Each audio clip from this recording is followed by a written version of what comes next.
Team Poblacion, back-to-back ang panalo sa second Tacorong Sports Festival Enter Barangay Basketball Tournament. Ginang, patay sa pamamaril sa bayan ng Calamansi. Pambato ng lalawigan ng Sultan Kudarat, second place sa Regional Super Consumer Quiz 2023. Yan ang ulo ng mga balita sa pagbabalik ng Sultan Kudarat Headliners.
Magandang araw, lalawigan ng Sultan Kudarat. Narito na mga pangunahing balita sa Sultan Kudarat Headliners ngayong Oktubre 28, taon 2023. Team Poblacion, back-to-back ang panalo sa second Tacorong Sports Festival Inter Barangay Basketball Tournament. Narito ang ulat. Dinagsa ng mga manunood ng basketball ang Tacorong City Cultural and Sports Center nitong Sabado, ika-28 ng Oktubre kasalukuyang taon, na kung saan ginanap ang championship game.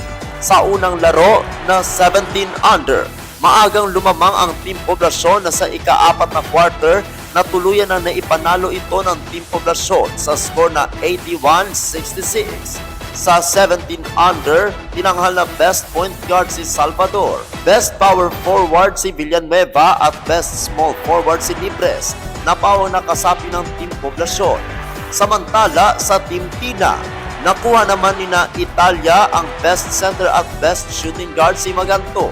Tinanghal naman ang most valuable player o MVP si Nicolo John Garcinella. Sa 30 under naman, nakalaban ng Team Poblacion ang Team EJC Montilla na kung saan sa unang tatlong quarter ay naghahabol ang Team Poblacion. Pagdating sa ika-4 na quarter, dito na nakahabol ang Team Poblacion na naipanalo ito ang laban. Ang pagkapanalo ng Team Poblacion sa kategory na 17 below at 30 below ay naglagay ngayon sa kanila na back-to-back na panalo na unbeatable sa larong basketball sa lungsod.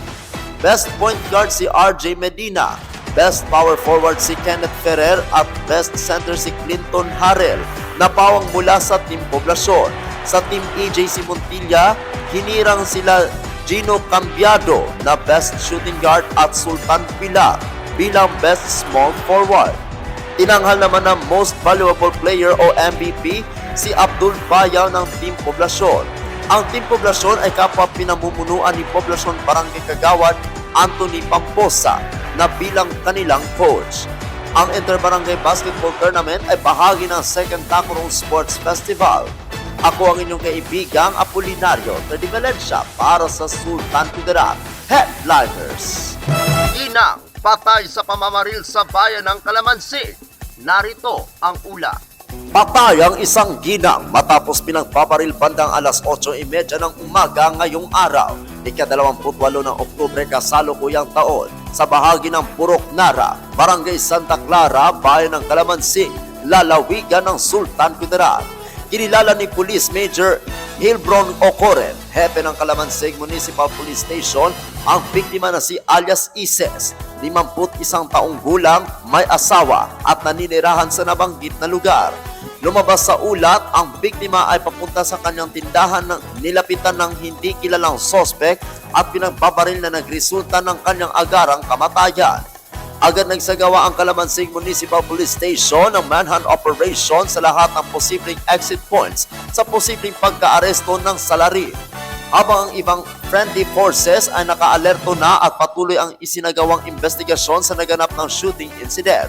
Agad naman nilinaw ni Police Major Ocore na walang kaugnayan ang nangyaring pamamaril sa ginang bilang election-related violence incident.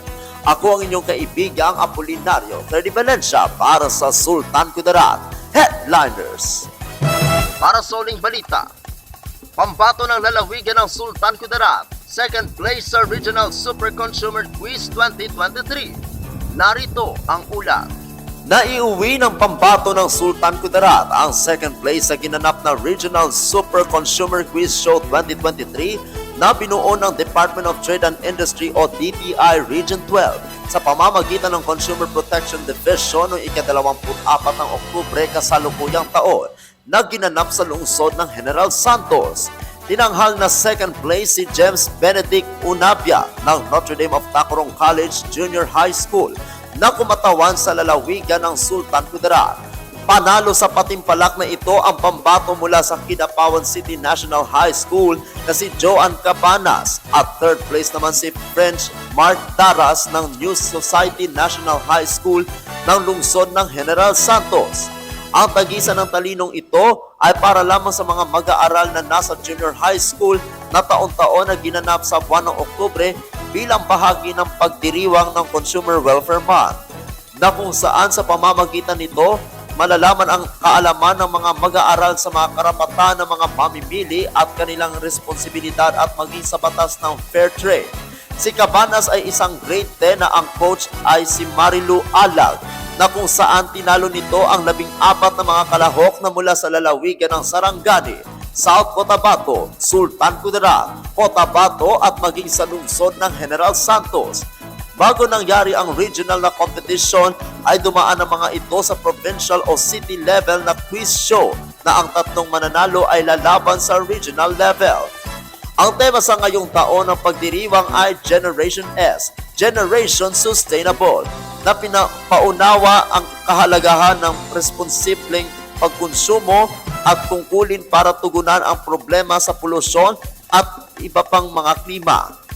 Ang bawat nanalo kasama ang kanilang mga coach ay nakatanggap ng perang gantimpala, sertipiko at pagdalo ng plaque mula sa DTI 12. Ako ang inyong kaibigang Apolinario Ferdi Valencia para sa Sultan Kudarat Headliners.